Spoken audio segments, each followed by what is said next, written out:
So warmly welcome to the beautiful, astonishing Vestlandet, the western part of Norway, which is also the heart of the oil industry. And here behind me is just a tiny part of a mass action. As you can see here, the main message in this action is phase out Norway. And here we have one of the locked on people. I don't want to shade you too much, or maybe you want that? It's fine, both is fine. Hello, happy to be on the stream. Yeah, what's your name? I'm Charlie. I have been traveling here from Sweden, in Malmö. We had 23 hours of cab driving, So you've been traveling for a really long time to end up like in this diving position. Yes, exactly. So I've been practicing for a very long time to really do like a perfect swan dive, to really dive into the lock-on Y. So as you can see, this is a very special lock-on. Indeed, it's like a letter, the letter Y. Letter Y, and that is actually where connected to the question that we very often ask ourselves when we're doing activism, which is why are we actually doing this? So this is answers to the question why could be, for example, the extreme climate collapse. This tiny little issue of runaway global warming. Oh yeah, that little thing. It's quite of a disturbance in your everyday life, you know, like having this existential dread and like having this collapse anxiety that it's Sometimes you need this gallow humor to deal with this situation. Do you have any other tips for people who want to be activists? Is it something is happening? It's a bit of a drama when a car is all of a sudden trying to like break the blockade, and we're going to see what happens here. It has been very peaceful so far, and I think it gets sorted out very easily. My name is Samuel Jarek, and I'm from Sweden, XR Sverige. So please join. Some of the activists are going to hold the line here so that the cars won't get through, and some are coming down to see the speech and the concert. So join us. We do not want to sacrifice our youth repeating common sense like broken records.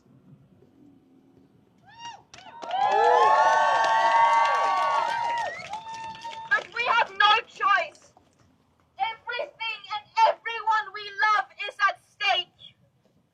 And we who have been given the privilege and therefore also the responsibility to act have no other choice than to do so.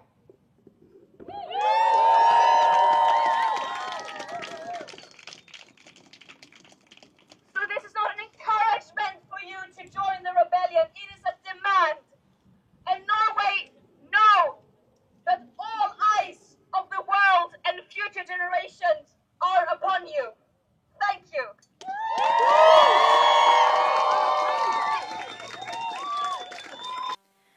This is a song called The Seed, and it's about how the smallest thing can grow to the biggest thing. And seeing you all here and being able to sing to all of you is a true honor. I know you're all very tired.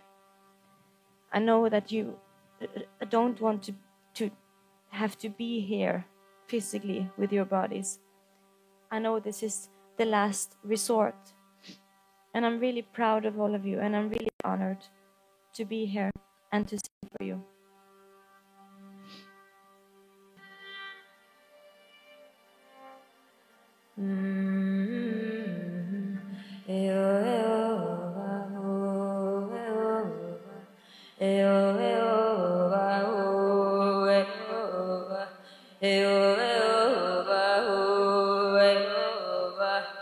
You cannot eat money, oh no.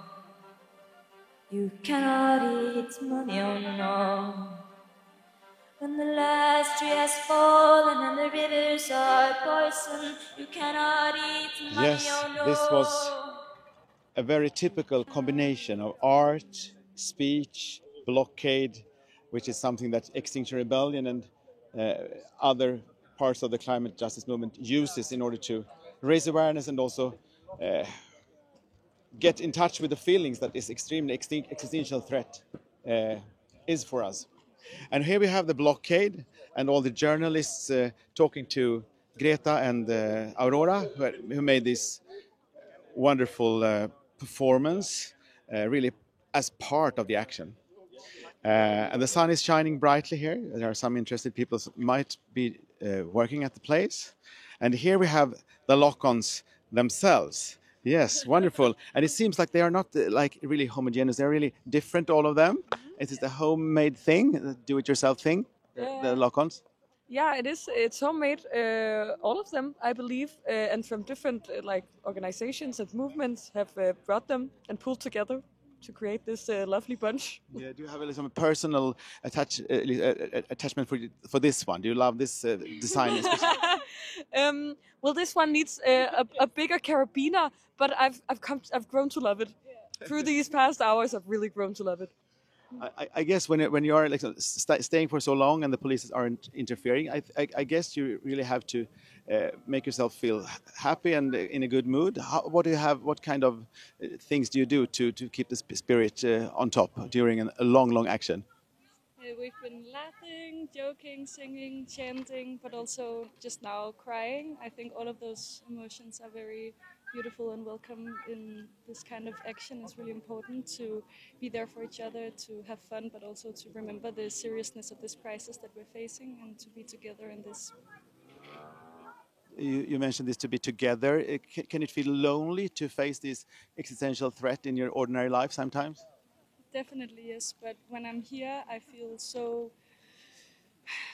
feel like we're such a big group of people who have such a big love for everything, for each other, for the world, and that's really beautiful to be a part of, and it makes you feel a lot less lonely and feel like we can actually do something. Right now we're blocking just with our bodies, we're blocking this big production with that much money, and we just have our bodies, but we're still blocking it, and that's so beautiful. Yes, and I mean, crying and laughing activists, maybe that's not the first thing that people think of when they think of activists. Could this also be a way of like showing different faces of what activism is? Yeah, I think it's really important to show that activism is all of these emotions. It's not just anger and indignation, it's also grief, and it's laughter, and it's love for each other and for this earth that we're living on and all living creatures on it. And it's really important to show the nuances in that also, to like change the narrative that the media sometimes paint of what activism is, because it's everything. It's yeah. Thank you very much. We go on here. I think there was another person who wanted to answer some questions. Let's see how I move best. I break your blockade for a while. So who are you? My name is Jonathan. I'm from Extinction Rebellion in Sweden, Gothenburg. And what brought you here today to this beautiful landscape? This is so great. I really like the Vestlandet of Norway. And in a way it's symbolical because it's so beautiful, and the oil industry is so ugly, and it can see it's very evident how this is something bad and something we have to get rid of. Yeah, you have been taking part of the climate action movement for a while. How does this come in this journey? Is this a milestone for you to be here in Norway today? Well, the Norwegian election is very important because Norway is such a rich country, and if Norway isn't able to turn down the easy money that oil brings them, then no one else will either. So it's really important to make sure that the Norwegian people take their moral responsibility. And so this action in connection with election, it's not only a typical blockade of the oil industry, but also a sign that there is international pressure on the Norwegian politics. And of course, oil is very sensitive and crucial issue in Norway because most of the economy is based on oil, and all the workers here are making a living out of the oil industry. How do you feel when confronting and being confronted by people working here? Have you any reflections on that?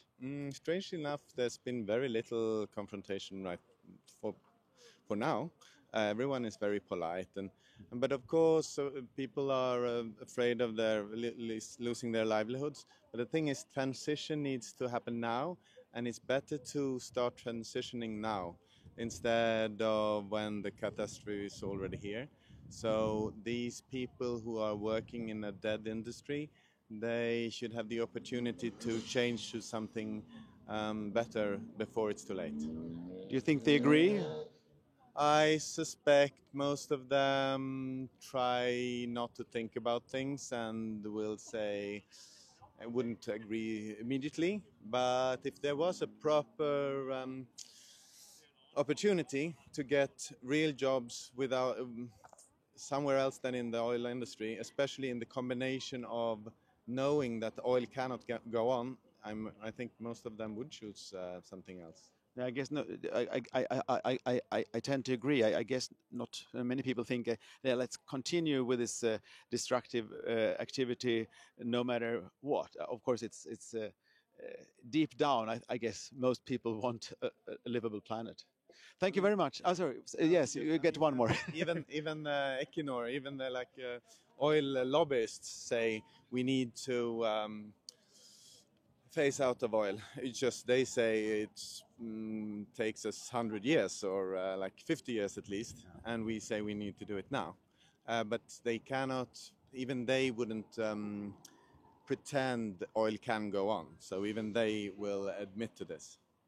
Thank you very much, and go on. Let's have a. I wish you a wonderful action period here. Thank you very much. Take care.